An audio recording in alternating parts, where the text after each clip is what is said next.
Welcome to the Branding PR Podcast, where we dive deep into the stories and strategies of today's most impactful entrepreneurs, business leaders, and professionals. Whether you're building your brand, scaling your business, or just looking for inspiration, you're in the right place.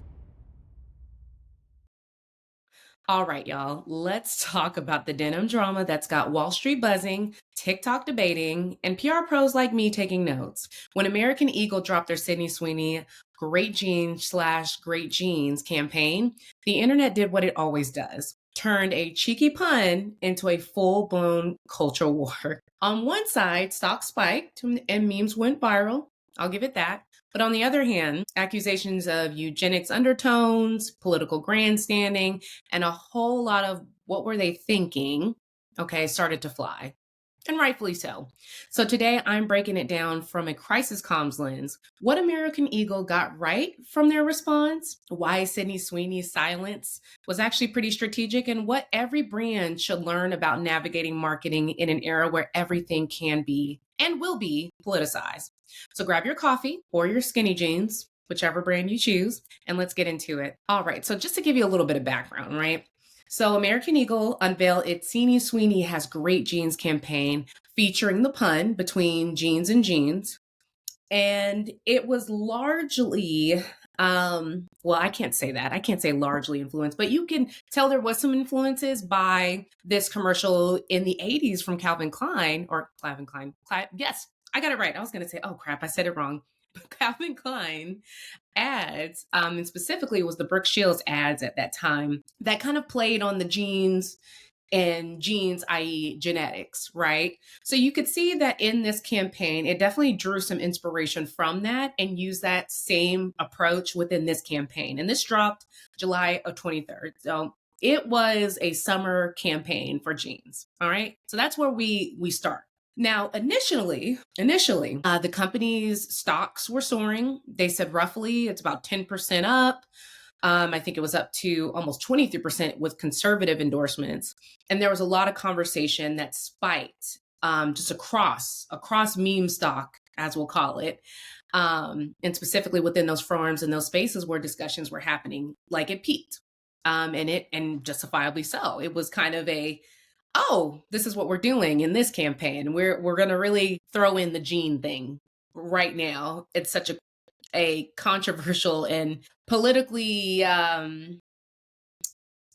do I want to say? There's a lot of discourse right now. We'll just leave it at that. There's a lot of discourse right now. You pick this time to drop something like that. And that's where these conversations really spike. So from that point, there was a lot of backlash, and there is a lot of backlash because, mind you, this is only a couple weeks out. Critics had flagged the campaign specifically on that wordplay, as it did, or it implies, echoes some of those eugenic or white supremacist dog whistle messaging that we've seen in history that kind of follow along the lines of that propaganda, especially targeting that blonde hair, blue-eyed imagery that was often and frequently used within that time frame.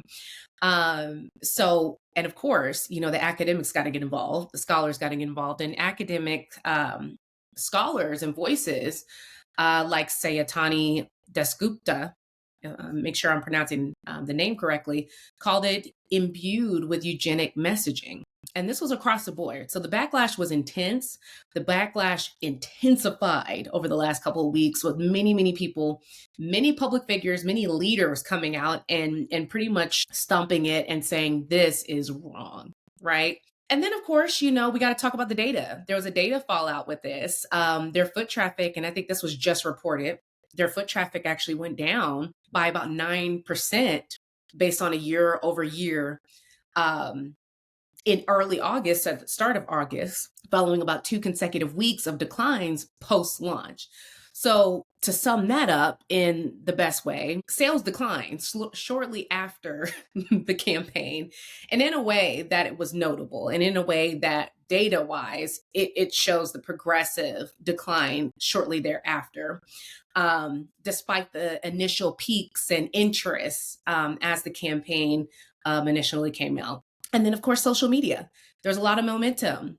There was a lot of college students that picked up on this pun and immediately started to create viral videos or videos that eventually did become viral, talking about what does good genes mean? What does that exactly mean? And actually, from one end, it was kind of challenging the statement. And on the other, people use that statement to recruit for like sororities. I know I personally saw some videos where the video was kind of mocked, but included in recruitment and kind of looked at as like, we want those with those good genes. You know what I'm saying? So there's a lot of social media momentum that honestly was a bit of mixed messaging because you have some positive, some negative, but they're talking about it. And I think that's the biggest thing is that they are and were talking about it quite a bit. So I want to just share all of this to give you some context and background of this conversation and why it's so important, especially from a crisis comm standpoint, because since this thing has dropped, there's been a lot of discussion, there's been a lot of discourse, conversation around it. And you know me, I love to find these types of topics where we can really unpack this and what does this mean and what does it look like moving forward.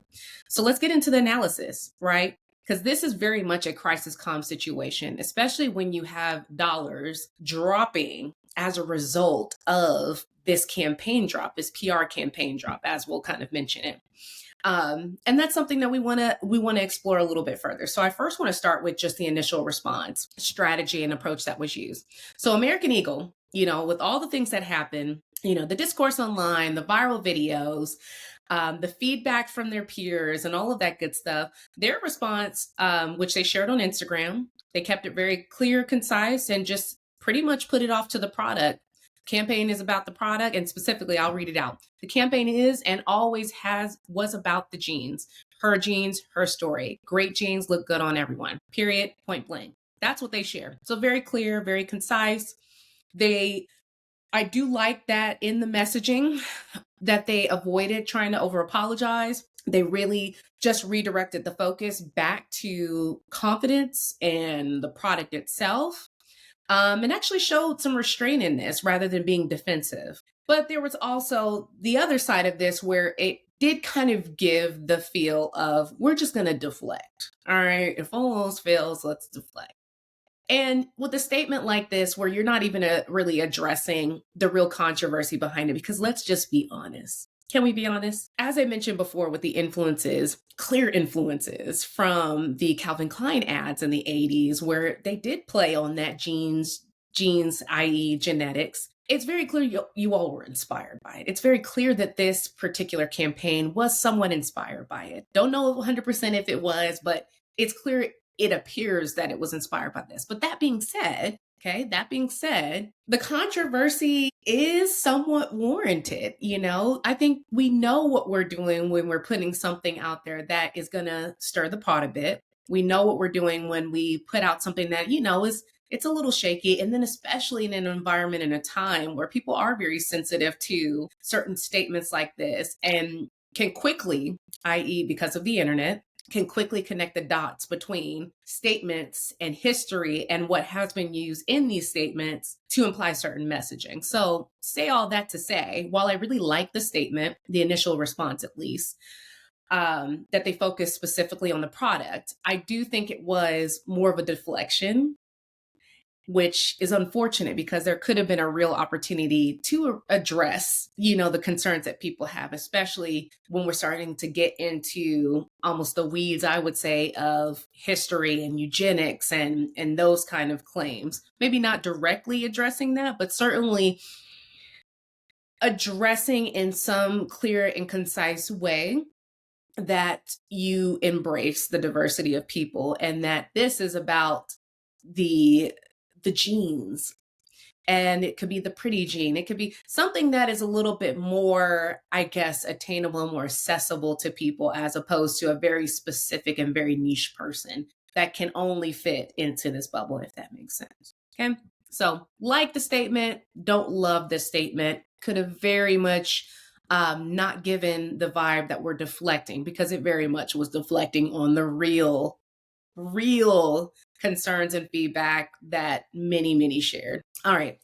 So what is the star of the show? What is her role in all of this? And what is her role and what is her silence in all of this? What does this mean? So So Sydney opted to stay out of the direct commentary during pretty much the worst of the backlash. And one of our colleagues here, PR expert called Nathan Miller, framed it as savvy. He said she remained silent, keeping the spotlight on her without needing personal involvement. She ended up later getting back on social media, pivoting to promote her new film. I did see a couple press runs for her and her walking on the red carpet. She looked gorgeous, but pretty much distancing herself from any of the controversy of the campaign and not dressing it at all. So, with this type of response, right?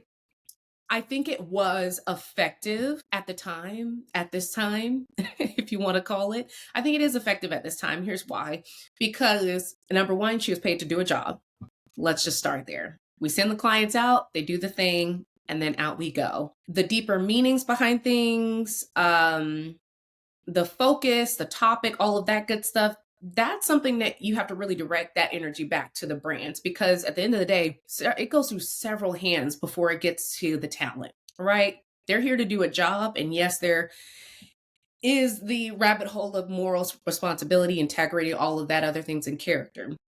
But at the end of the day, she's here to do a job. And she did the job and she went about her way to the next job, right? So, really, a lot of the focus and attention should be on the brand itself, because why did they approve? Because again, it goes through several hands before it gets to the final hit record, right? It went through a lot of hands. So, that being said, it really falls onto the brand to have to explain, have to elaborate why they made the decision that they did to focus their energy the way that they did, right?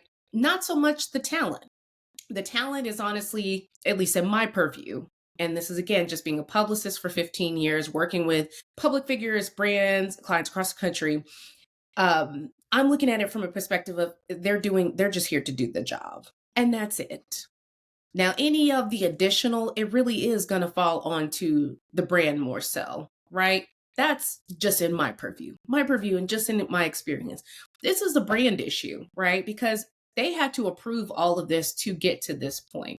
So, therefore, they should be held accountable for any type of backlash, any type of questions that need to be answered, any type of direct feedback. It really needs to come from them and not so much the talent. But every case is different. In this one, I think it made sense, honestly, for Sydney to just kind of, yeah, you should stay out of this fight, because it's not really her fight. There are so many politicized controversies in this case, and really in politicized controversies, very minimal celebrity involvement can honestly preserve a personal brand, while potentially deflecting some of that negative engagement. In her case, I've seen still an increase of negative attention and negative engagement because of her silent approach. But I do believe that there is an opportunity for her brand to recover from this, because again, this is more so an American Eagle issue as opposed to her as an individual. Right now, she's getting a lot of heat because social media, history, a lot of rage bait. She's getting a lot of heat from it, and it might be justifiably so. I mean, she did decide to take on the project. But I do think that at this point in time, and even when it first dropped and released, I think this was the best approach for her. Anything that was, what am I trying to say? I think anything that she would have put out at that time, I don't believe that it would have been supported, because again, you accepted the project. We're already past the point. You accepted the project. You probably, likely, her and her team, they probably recorded this a year ago, a couple of years ago. This isn't recent. This is already done. This is a check on the box, right? This has already been done. So there's no point to rehash and revisit what's already been done. It's out there. And I really don't believe that anything she could say at this point would really have changed the outcome. So it was probably for the best that she just kind of stay quiet and stay right out of this. And yeah, I think there is an opportunity for her brand to recover, but she's definitely going to have to do some damage control in terms of her core audience and fans, especially those that don't share the same political views and same perspectives that she does. There is going to be some damage control I would see there. But I always think, again, working as a publicist, I always think that everybody has the opportunity to recover their brand. It's how much do you really want to? How much do you care to do so? And are you willing to make the investment and take the time to improve your image and get ahead of a controversy and a controversial issue that has occurred involving you, and really working to earn back that trust, because that's what you lose, and trust is very, very hard to gain back, especially with an audience. And with this one, I expect it to be probably and likely the same, right? It's going to take some time, but do I think it's impossible? Absolutely not. I don't think anything is impossible. All right, so moving right along. So in terms of this situation and just media and political amplification, right? There was a lot of conservative commentators that came out in support of it, loved it. They love to share their support for it, love to see it. Even President Donald Trump had publicly championed the campaign itself. And honestly, it helped to gain further visibility and, of course, profit. You know, when you have a well-known and well-recognized public figure giving you a shout out, it's going to help you in that sense. But also on the other end, analysts suggested that the backlash was partly manufactured and was honestly just triggered by a few negative voices that were amplified disproportionately by right-leaning media, which very much could be the case, you know? And there's many instances where this can occur, especially when you're talking about virality in topics, interests, things of that nature. Some of that does come from misinformation, right? And sometimes it does come from very limited voices, and somehow it is the one that gets pushed through the algorithm and boosted and forced into others' hands and of course eyeballs, and then it just takes off from there.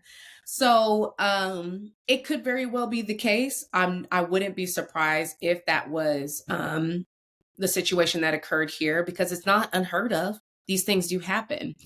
But that being said, you know, that kind of begs the question of, is all publicity good publicity? Did it help this brand in this moment to put out a controversial product, even if a few people were complaining about it and had their comments and had their negative feedback? Was it worth it to put this out in this capacity? Did it end up getting the sales and the results that you were looking for?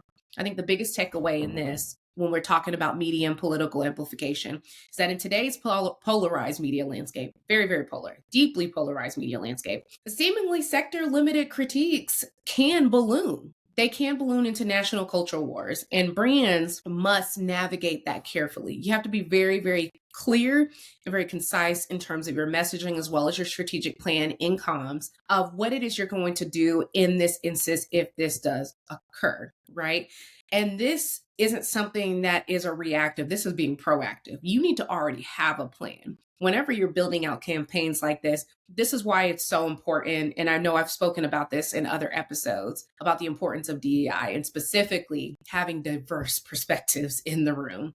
You have to have people in there that don't think like you. You have to have people in there that don't operate the same way you do. You have to have people that have a perspective on issues and areas that don't mirror your own, so that you can get a full, and I think deeply, I guess the word like maybe influential, a deeply helpful insight into whether or not a campaign is going to work, and is it going to grasp the attention, the positive attention that you are looking for. Because we don't just want any attention. We want good attention. We want people, you know, taking advantage of the sale of our products. We want people to learn more about our brand. We don't want to piss them off or have them boycotting us. Hi, Target, Walmart, slumping sales over the last 2 quarters in the tune of billions of dollars. I mean, it does matter, guys, is the emphasis here. It does matter. And with everything being as polarized as it is, especially in the media landscape, this is kind of why it is so important that you have to have folks in the room, especially communications professionals in the room, to assist you with building out campaigns like this, so that you can avoid all of this altogether from the very beginning, right out the gate. All right. Okay. So moving right along, I want to get into the outcomes, because I've already kind of briefly mentioned it before, of just what was the outcomes of this, and just, you know, what were the results of this. And it really comes down to the numbers versus the narrative, right? And that's the reality. So there was a financial spike. The stock surged. Okay. It was around 10 to 23% is what I have in my notes. And immediately, and that was immediate, right? Post launch. So obviously there was a lot of attention right out the gate. When the campaign was released, it was dropped and it was made available to the public, right? This is the end of July. But in terms of retail impact, right, the foot traffic dipped significantly, all right, possibly signaling, in at least in my mind, the customer reluctance, all right, to support them amid all of the controversy that was taking place, right? So when you have a giant spike like that and it just drops, that's the first sign that, okay, we've got a problem, okay? Not to quote, but Houston, we have a problem, crisis comms problem, okay? So what you can kind of take away from this is that, while there was some really good short-term wins, we can say there was a short-term financial wins. They did really well on the initial drop in post-launch of the campaign. It did exceedingly well. But from a long-term standpoint, and really from the image and the branding standpoint, that kind of obscured that long-term growth and ultimately created that long-term brand erosion, right? Especially within brick and mortar settings, which are already in some areas kind of struggling to get that foot traffic. So that short-term win actually cost them in the long run in terms of their brand and in terms of their image and how they're viewed and they're perceived. So these are the drawbacks. These are the things that you have to consider when you do something like this that is potentially going to be controversial, that's potentially going to have people talking about it and not necessarily in the greatest of ways. This is a drawback of that. And this is obviously something that you need to be looking at when you're building out a campaign of what are the potentials if this backfires? Well, what are we looking at? Okay, that needs to be on your mind. And then in which case, you would need to go back to square one and start tweaking a campaign. Just saying. A lot of this is 100% avoidable. All right, so let's kind of sum this thing up, right? From a crisis comm standpoint and specifically strategy, the main things that I want you to take away from this entire situation and this entire PR campaign is to start with, you need to stay on message. It always needs to be product centric. American Eagle, initially it focused on the jeans. It focused on jeans and confidence. In terms of the brand itself, that is the focus, right? And that's where it should have stayed. Okay. When we start getting into genetics, when we start getting into the weeds of things, this is where it kind of went left for them. So rather than deflecting or being defensive in a response, they should have kept it at the core. This is what we're talking about. This is where we're here. And while the statement echoes that, it does echo, this is about the jeans, guys. This is about the product and her jeans and how she feels about it and all of that good stuff and her confidence and all of that. It touches on that, but we have not addressed the elephant in the room. And therefore, it kind of gives you that deflection. It gives you that deflection of not only of the controversy, the deflection of the real issue and why are people upset and giving this feedback. It also comes across, honestly, a little bit defensive, I would say. Oh, it's about the jeans. Well, it wasn't about the jeans when you built the campaign about jeans. You get what I'm saying there? Stay on message and you don't have to worry about that. Stay on message and make sure that your everything is product centric. Because at the end of the day, that's what we're selling. And that's really what it should be about. Don't get into the weeds. And if you're going to be quirky and kind of have a cheeky pun in there, make sure that it makes sense for the audience that you serve. Because otherwise, you're going to have that spike and then you're going to have that drop. That's just as, if not more, significantly impactful and not in a good way. Just saying. The next thing, celebrity non-engagement actually worked. Sweeney, as I mentioned before, she avoided any type of direct comment. And she later re-engaged on an entirely new content that helped to neutralize the focus. Now, it didn't completely neutralize it. I'll be honest, it didn't completely neutralize it. People are still talking about her. And in fact, she did have the release of her new movie, Americana, which they're saying it was not doing really, really well. Not as well as they expected it to, and kind of attributed to this situation as a possible indicator of why it didn't perform well. And it could very well not just be a movie that people were engaged with, but obviously the timeline and how close this incident has happened, I mean, one could beg to say that it may have had an influence on that. So, but that being said, the highlight here is that, she kept the silence. She avoided any type of direct comment, which I think from the PR perspective in guiding a client in this situation, I would have probably recommended the same, because it's such a hot button issue and it's such a controversial thing at a time where people are already heightened. I would have left it at the brand that hired the client to do the work. They got to explain that, because I'm not the creative behind this. I'm not the organizer, the planner. There's an entire team behind this. That needs to be going to them. And she should not have spoken on it whatsoever. I think that that was the best approach for her. And I think it did work to an extent. Are people still upset? Absolutely. People are always upset. But would they have been more upset if she came out with something that was disingenuous or, as I mentioned before, deflecting or being defensive? I think it would have been much worse. So silence was golden in this one. The third thing is prepare for polarization. PR must anticipate, okay? We must anticipate ideological flashpoints when we're crafting messages, or we risk enabling amplification, i.e. the cultural wars. Okay, so this is what I'm talking about. And this is why it's so important to have a communications person behind the scene that's working with you. This is why DEI was emphasized as much as it was. You have to have diverse perspective. That's going to require diverse people. It could be Black, it could be white, it could be female, it could be male, it could be so many different areas. But the idea and the goal is to have somebody that doesn't think like you, that can look at this thing and really assess, is this appropriate? Is this the best? What is our goal? What are our objectives? And what are the results that we're hoping to achieve? And then assess from that point with all of these voices in the room to really have the conversation. And especially, I can't not and say this enough about having the importance of having a communications professional in the room, because we're going to look at it from a much broader perspective and hopefully a diverse perspective as well, because we're dealing with diverse perspectives 100% of the time. I was going to say 90%. It's 100% of the time we're dealing with it.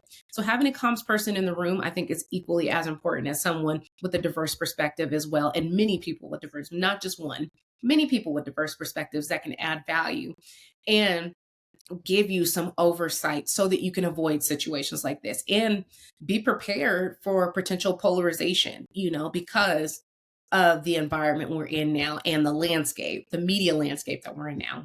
The fourth thing is you want to balance the metrics, right? Track both of the immediate gains, the stock performance and the reputational risk, i.e. the store traffic and the brand sentiment, right? These are things that need to be tracked as they're going on. I'm sure that if they were, and I'm sure that they have a person that was tracking all of this and seeing, okay, we got some really great gains and then it just kind of dropped, at which point that's where you would really need to have course corrected. But the goal in this is you need to be able to balance this. Was the risk worth the award in its most simplest form, guys? In its most simplest form, was the risk worth the reward? If you have a big risk, you took the risk, and you have that big spike and then it just drops like that, that is the time where you need to be course correcting. Okay, it did not work. It did not land. We've got to switch it up, or we've got to turn the ship around. That would have been the time. Review those metrics, but really balance it out and assess whether or not it is worth it to continue on the path that you are. And then, of course, finally, the value of just a subtle pivot. Right? I just mentioned that. Redirecting that attention via a new campaign or product narrative can help safely reset the brand discourse, right? If you truly are, and in this case, American Eagle, if they're truly about jeans and confidence, this could have been the perfect time to naturally just reset, right, the brand discourse by showing perhaps another brand ambassador that has good genes, maybe someone that is a person of color, someone that is what you would expect to be diverse, right? Getting somebody different That would have been a perfect pivot in this situation. And I guarantee it would have, well, I can't guarantee, but I'm going to say I guarantee it would have changed at least a hint of the perception if there was a follow up of a diverse voice, a diverse face, an individual. It could have been anybody. It could have been a person of color. Like it could have been something to shake them up. It could have been a brunette with green eyes, something different from what they started with. And then I like I said, guarantee it would have shut all that down, because then here we are showing you multiple examples of good genes. See, you couldn't wait for me to finish this campaign. We actually had multiple people for this. And that, I think, would have driven that up. I think the virality, the attention, especially around the discourse, that would have came right on down. And then you would have people with restored trust in the brand, like, okay, I see what you did there. Okay, I got you. Now I get the big picture of what you guys were trying to do. I'm still a fan, right? They could have really won some people on that with a really solid and subtle pivot. And which, I mean, hey, it's only been a little bit over a month. They could potentially still do it. If you decide to steal the idea, steal away, but make sure you credit Brandy Sims, Branding PR podcast here, that I gave it to you. All right. Well, guys, that is all that I have for you today. I definitely want to hear from you. What are your thoughts on the Sydney Sweeney and American Eagle campaign? Was it a big PR win? Was it a big PR loss? What were some things that you learned from this campaign? I'd love to hear from you. Let me know in the comments. As always, stay tuned to the Branding PR podcast. We publish every week. Make sure you drop us a review. We'll give you some free gifts if you do. So appreciate the love. Thanks for tuning in. We'll see you next time.